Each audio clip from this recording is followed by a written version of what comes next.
Hello, isang mapagpaalang araw sa ating lahat ngayong hapon kasi hapon na namin ito magluluto ako ng pakbet.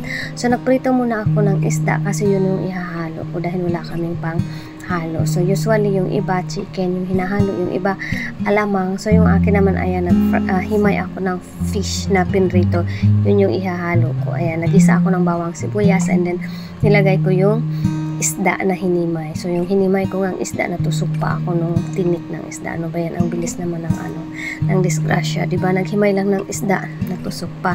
And then ilalagay na natin yung ating kamatis. So usually kasi ang mga nagluluto ng pakbet ay talagang may kamatis. Kaya lang sa panahon ngayon sobrang mahal ng kamatis. So ayan, tinipid na yung kamatis. Isang maliit na kamatis yung ating nailagay.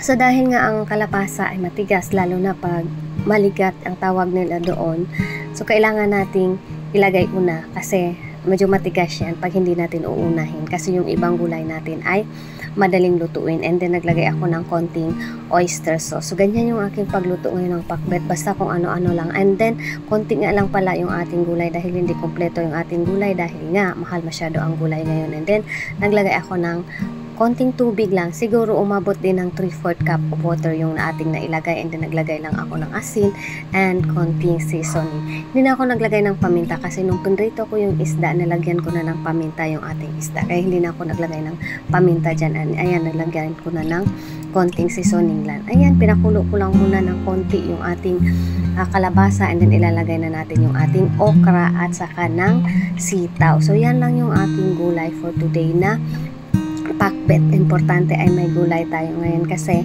pagka walang gulay madali tayong nagugutom, kaya importante talaga lagi tayong may gulay sa ating kinakain or sa ating mga hapagkainan tuwing may kakain tayo. And then ayan nga, medyo naluto na, almost half cook na yung ating unang mga gulay. Ayan, ilalagay natin yung last natin na gulay na talong. So yung iba, 'di ba, instead na mayroon tayong mga katulad ng ampalaya, pero nga dahil sobrang mahal ngayon ng gulay, ayan, okay na yan, pwede na kasi pagkaing bahay at lutong bahay yan. So kompleto na yan, yan lang yung aking luto na gulay for today. And ayan, titikman na natin.